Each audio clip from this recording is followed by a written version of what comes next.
Respecto al sistema respiratorio, lo que embriológicamente nosotros estudiamos es la formación de la parte faríngea, la parte laríngea y la parte pulmonar y la parte traqueal. Ahora lo que vamos a ver es la parte laríngea, traqueal y pulmonar. La parte faríngea se estudia cuando se estudia lengua, formación de lengua.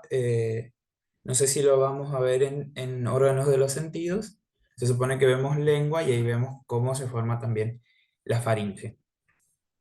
Respecto a lo que es la laringe, la tráquea y los pulmones, recordemos que en cuarta semana, en todo lo que es el endodermo, cuando se produce el plegamiento, que el endodermo queda interno, ese endodermo me genera los esbozos del intestino, que se conoce como intestino primitivo, que estaba compuesto por la faringe, el intestino anterior, el intestino medio, el intestino posterior y la cloaca. De la faringe primitiva, de una parte surgía lo que es el esbozo laringotraqueal. Este esbozo laringotraqueal crecía por delante del intestino anterior. Específicamente después vamos a ver que crece por delante de lo que es el esbozo eh, esofágico, que es parte de o derivado del intestino anterior, y crece caudalmente.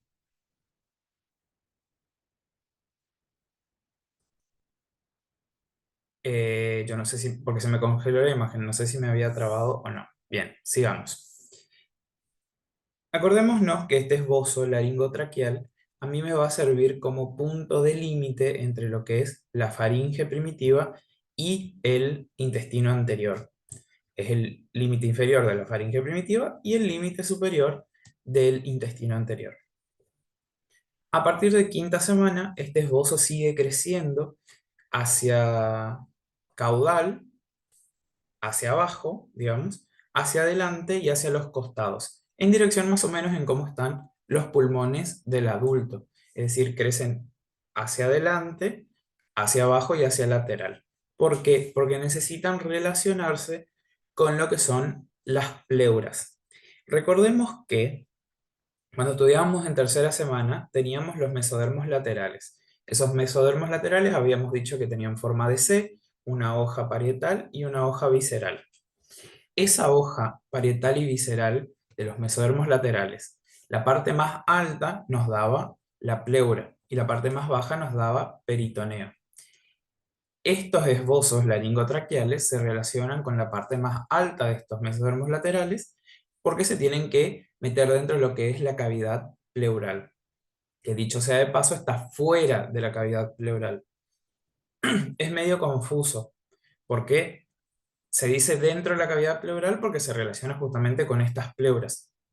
Pero si vamos al sentido estricto, el pulmón está rodeado por la pleura visceral, ahí está la cavidad pleural y después la pleura parietal. Por ende está afuera. Pero para tomarlo a fines prácticos embriológicos, se dice que está dentro de la cavidad pleural. Bien, necesita crecer entonces caudal, lateral y hacia adelante para relacionarse con estos mesodermos laterales que dan la pleura. Y en este esbozo laringotraqueal, acordémonos que empiezan a aparecer en su extremo más caudal los esbozos broncopulmonares, que son dos esbozos redondeados, que van a dar obviamente lugar a, a bronquios y pulmones. Entonces, la parte más cefálica de todo lo que es este esbozo, laringo, tráqueo, bronquio, pulmonar, me va a dar laringe, la parte media distal me da tráquea y los dos esbozos bronquiopulmonares me dan bronquios y pulmones. Con respecto a lo que es la laringe en sí, vamos a ver que, como les dije recién, deriva de la porción cefálica del esbozo laringotraqueal y está rodeada por los arcos branquiales 4, 5 y 6. Acuérdense, y es importante también recordar, que tanto como en el sistema digestivo el endodermo solo genera epitelio, es decir, el endotelio de todo lo que es el endotelio, el epitelio de todo lo que es el tubo gastrointestinal, el resto de las capas del tubo que son a nivel intestinal, nervios, músculo, tejido conectivo, se genera a partir del mesodermo que lo rodea. En el sistema respiratorio no es diferente. Acá el endodermo solo va a generar el epitelio tanto de la tráquea como de los pulmones, como de los bronquios, no de los pulmones en sí, pero de los alvéolos y demás. Solo el epitelio. Todo lo que sea cartílago, músculo, nervios va a ser añadido por el mesodermo. En el caso de la laringe va a ser añadido por el mesodermo de los arcos bronquiales, cuarto, quinto y sexto. Lo que sucede con la laringe es que se va a ubicar o va a empezar en realidad a generarse a partir de el orificio laríngeo. Del orificio laríngeo es como que crece hacia abajo ese esbozo laringotraqueal, que vendría a ser este. Este es el esbozo laringotraqueal que nosotros, si miramos desde adentro, lo vemos así. Hacia atrás de esta imagen estaría descendiendo el esbozo laringotraqueal.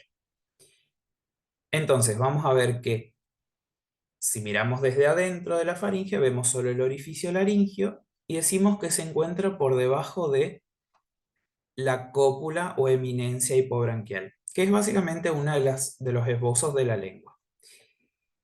Entre la cópula y el orificio laringio se va a formar la protuberancia epiglótica, cuando este orificio está mucho más abierto, pero se empiezan a generar las protuberancias aritenoideas.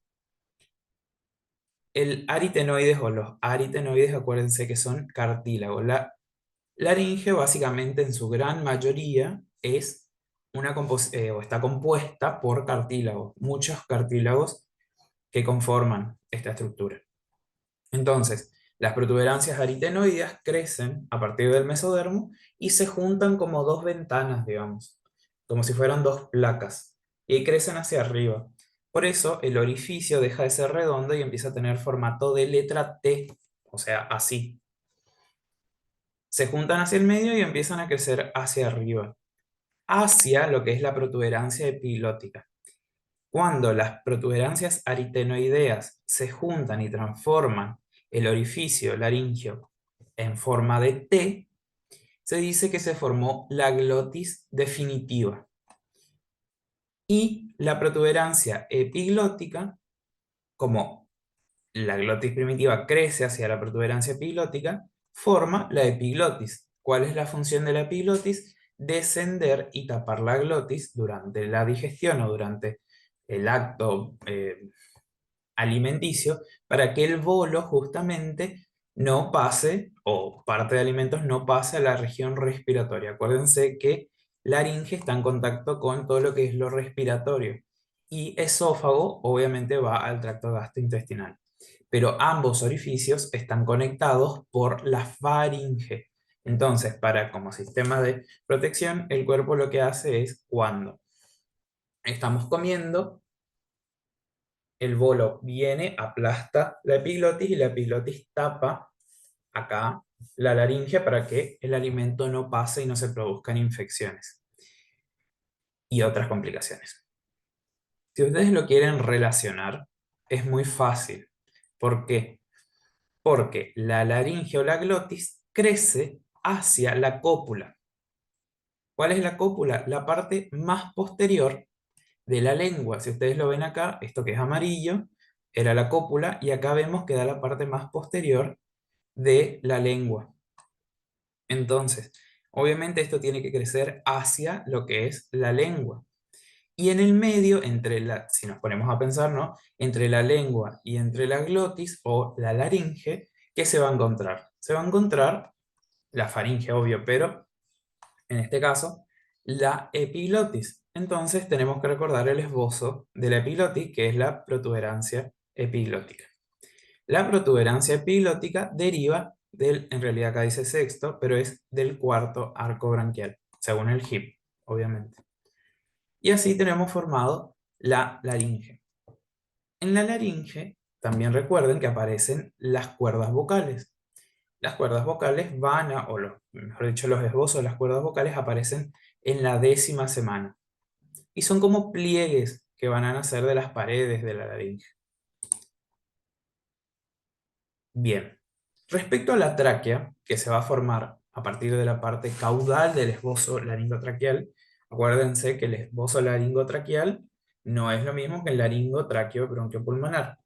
Entonces, la porción proximal del laringotraqueal me va a generar laringe, la porción caudal me va a generar tráquea, y los dos esbozos broncopulmonares me dan bronquiopulmón. Entonces, la tráquea se forma a partir de la parte caudal del esbozo laringotraqueal, y acuérdense que se encuentra entre la laringe y el pulmón. Entonces se va a encontrar entre los esbozos de la laringe y los esbozos bronquiopulmonares. Básicamente la tráquea es un tubo, entonces no hay mucho que formar, digamos, a partir del esbozo laringotraqueal, porque el esbozo en sí ya tiene un formato tubular. Tienen que crecer de tamaño, obvio. Y es importante recordar, no es esa imagen la que yo quiero. Es importante recordar que el esbozo laringotraqueal está en contacto con eh, el intestino anterior, con la parte esofágica. Está totalmente en contacto. Voy a hacer el dibujo porque había sido que no está en el Power. Nosotros sabemos que, en realidad creo que ustedes no saben porque eso se da en esplagno. Tráquea y pulmón, obvio, están separados, pero detrás de la tráquea está tráquea y pulmón, tráquea y esófago, perdón, que detrás de la tráquea está el esófago. Entonces, nosotros vamos a ver que en un principio, tráquea y esófago nacen del mismo tubo. Y después vamos a ir viendo que de las paredes laterales se empiezan a formar unas crestas que se van a unir en el medio y ascienden. Es decir, están abajo en la parte más caudal de todo lo que es el tubo que me va a dar esófago y tráquea, se unen las crestas y suben, generando un tabique. Es como que generan toda una pared. Ese tabique se conoce como tabique traqueoesofágico, que me genera toda la pared anterior del esófago y la pared posterior de la tráquea. Es decir, acá, donde dice músculo liso, sería lo que resta del tabique traqueoesofágico. Importante porque ahí pueden haber alteraciones en la división de tráquea y esófago. Entonces, si ustedes se ponen a pensar, es muy deducible la tráquea. No sé si ustedes ya vieron tráquea o respiratorio en esto, pero cuando lo vean van a estudiar que la tráquea en sí tiene como 20 anillos eh, cartilaginosos en su porción anterior, pero que son incompletos, no llegan a ser anillos completos. En la porción posterior hay una porción de músculo liso que a mí nunca me cerró por qué estaba ahí. O sea, el fundamento siempre es el esófago está acá atrás, entonces hay músculo. Pero ¿y por qué no puede haber cartílago? Es lo que yo me decía, como, bueno, está bien, se tiene que distender el esófago cuando baja el bolo alimenticio, pero podría un poquito correrse la tráquea. O sea, como que no me terminaba de cerrar. Y ahí, claro, tiene todo el sentido porque toda la parte cartilaginosa o de los anillos traqueales se genera a partir del mesodermo. Y la parte del músculo liso de la tráquea, que es la porción posterior, se va a generar a partir del tabique. Y el tabique me genera la pared anterior del esófago. La pared anterior del esófago, o el esófago en sí, es músculo. Entonces la pared posterior de la tráquea va a ser músculo también. Embrio siempre explica anato. Entonces, primero se van a dividir así, o sea, se van a ir dividiendo como crecen las crestas una hacia la otra, y después vamos a ver que vamos a tener tráquea por adelante y esófago por detrás. Básicamente, tráquea no tiene mucha explicación, digamos. Esa es toda la explicación de tráquea. Donde las cosas sí se empiezan a complicar un poquito es en bronquios y pulmones. Respecto a bronquios y pulmones, se van a generar a partir de lo que es todo el esbozo bronquiopulmonar. El esbozo bronquiopulmonar lo que va a hacer es adentrarse o relacionarse con la pleura. Acá nosotros tenemos el mesodermo esplácnico y el mesodermo somático. Esto básicamente a lo que se refiere es mesodermos laterales. Acá le cambian el nombre nomás. Esto es el mesodermo visceral de esos mesodermos laterales y esta es la hoja parietal. Vemos cómo el esbozo o los esbozos bronquiopulmonares se adentran a lo que es ese mesodermo lateral y se empiezan a relacionar con ellos. Como les decía hoy, crecen en dirección lateral, ventral, o sea, hacia adelante y hacia abajo. Cuando llegan, se empiezan a ramificar. Entonces vamos a ver que van a generar primero cada uno un bronquio, o mejor dicho, una prolongación cada lado. Y acá podemos ver, a ver si me deja aumentar de tamaño. No, porque me está haciendo bullying. Pero podemos ver que del lado derecho, acuérdense que nosotros tenemos tres lóbulos pulmonares. No me hagas bullying, déjame aumentar de tamaño. Porque ahí va, ahí va, ahí va, ahí va, ahí va. Acá. Acuérdense que del lado derecho nosotros tenemos tres lóbulos pulmonares, por ende tenemos que tener tres bronquios principales o fuente, o primarios, perdón. Entonces tenemos el bronquio fuente, mi mamá preguntándome si he llegado. Nunca le avisé. En fin, tenemos los bronquios, uno de cada lado, y acá genera uno. Entonces después solo le queda generar otros dos. Eso del lado derecho. Y del lado izquierdo tiene generó uno, entonces solo después le queda generar uno más. Por eso si ustedes leen el HIP van a ver que dice que genera, el lado derecho genera dos y el lado izquierdo genera uno. Y cuando yo leí eso, me reventó la cabeza porque dije, bueno, pero yo sé que del lado derecho hay tres y del lado izquierdo hay dos, me están faltando. Pero es sumado con los que ya se generan. Entonces, viene uno, generamos dos más y tenemos los tres bronquios lobulares, para hablarlo propiamente dicho con la anatomía. Y del lado izquierdo tenemos dos. Acuérdense que del lado izquierdo tenemos solo dos lóbulos pulmonares. Después, pueden ver que esas ramas empiezan a dividirse. Me voy a quedar sin voz. Después van a ver que esas ramas o esos bronquios lobulares se empiezan a dividir dicotómicamente. ¿Qué significa dicotómicamente? De dos en dos. Entonces, vemos que bueno, en este caso se están dividiendo en tres, pero se van a dividir en tres, después en dos, después en dos, después en dos, después en dos, y así sucesivamente. Estos dos se van a dividir en otros dos, que se van a dividir en otros dos. Eso es una división dicotómica. Eso se genera 27 veces, lo que a nivel pulmonar nosotros nos referimos como generaciones, hasta generar todas las ramas del árbol bronquial.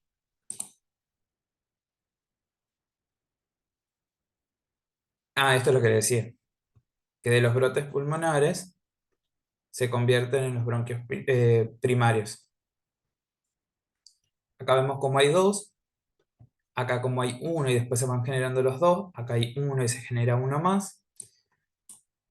Y vamos viendo cómo se va generando todo el árbol bronquial. Es como, no al pedo, digamos, se lo analiza, se le llama árbol bronquial, porque literalmente parecen las ramas de un árbol. Y fíjense cómo, a medida que va creciendo, se sigue internalizando dentro de todo lo que es el mesodermo lateral. ¿Qué me indica esto a mí?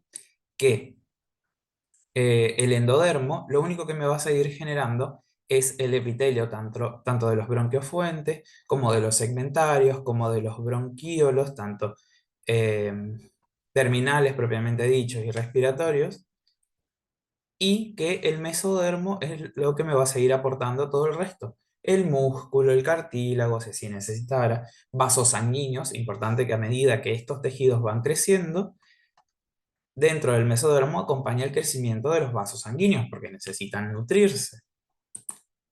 Bien,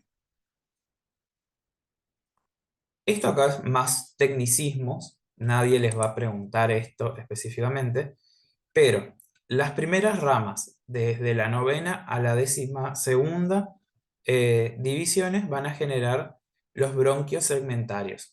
Y después dan los bronquiolos propiamente dichos, los terminales y los respiratorios.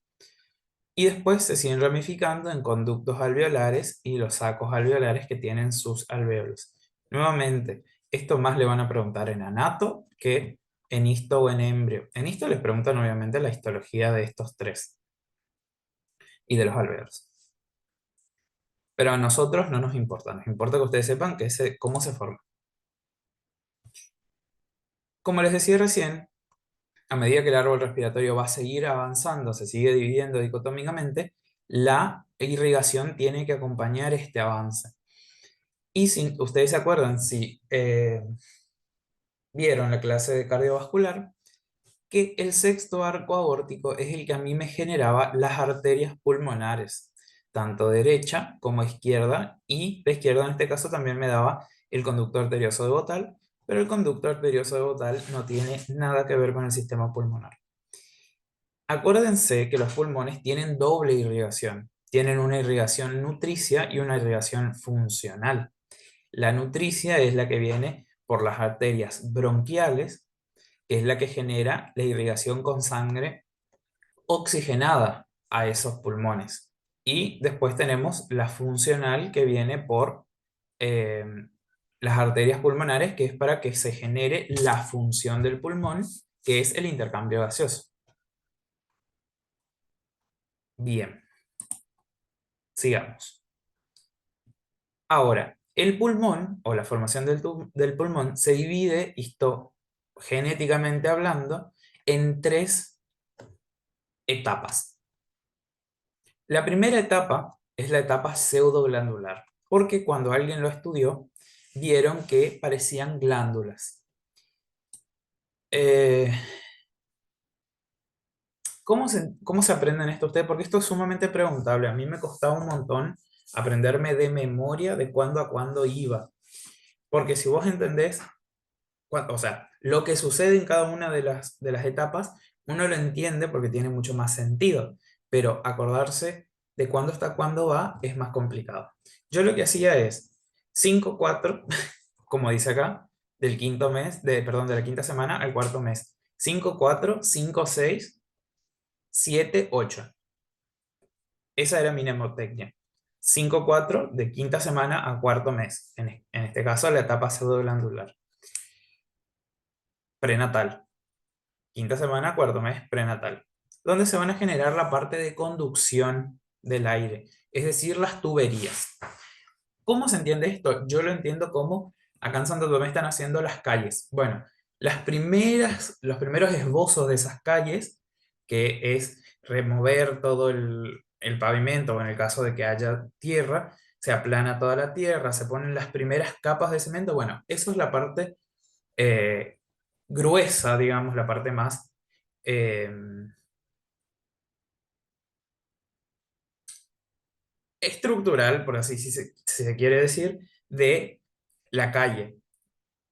Lo mismo pasa acá, se forma la tubería, a grosso modo, digamos, de lo que es el sistema respiratorio. Entonces, lo que vamos a formar es los bronquiolos propiamente dicho, y los bronquiolos terminales.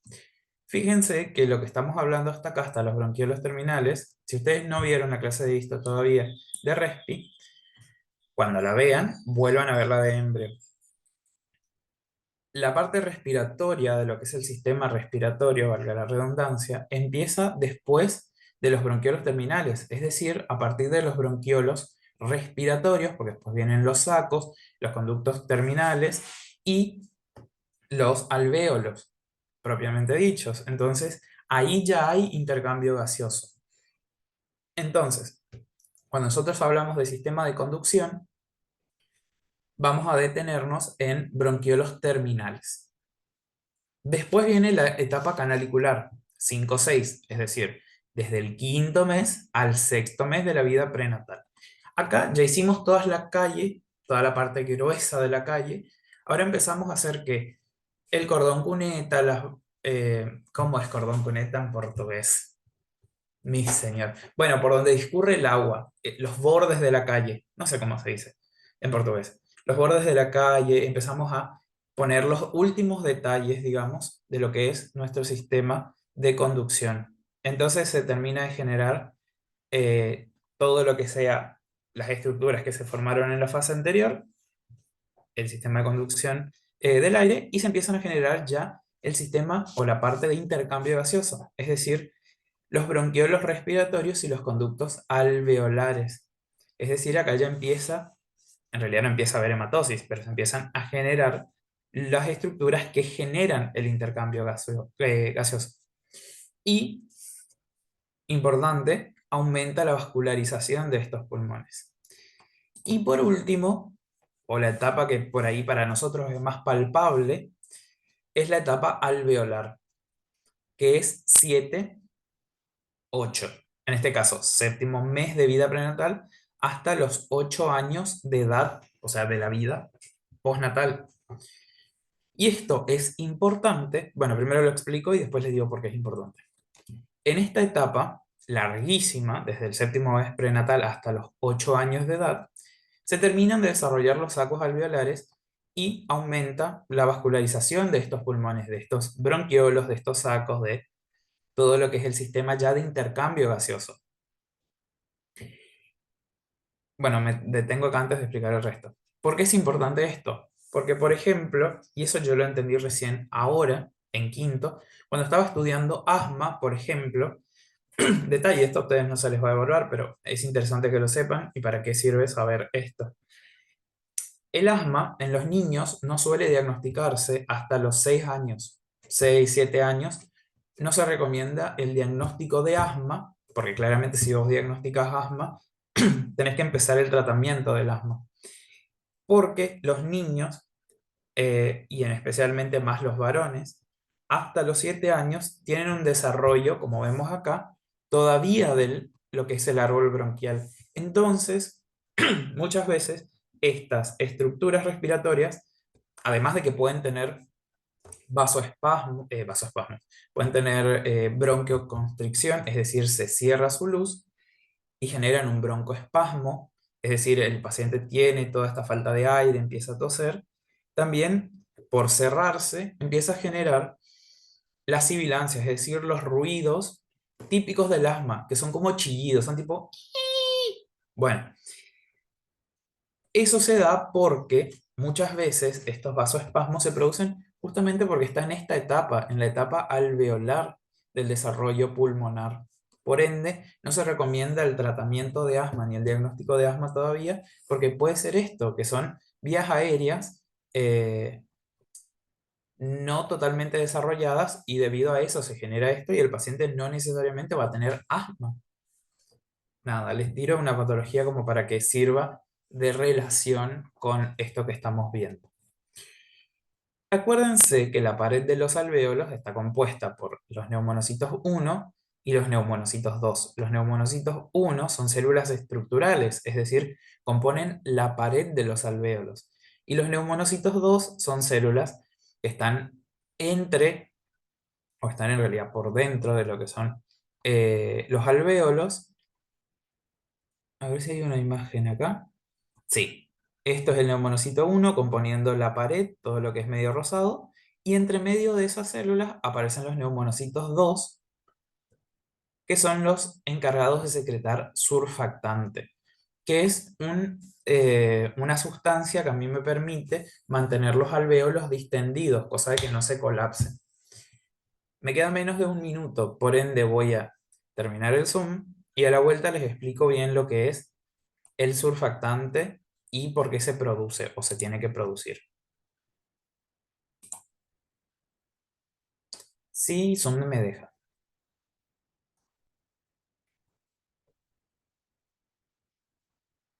Bueno, Zoom.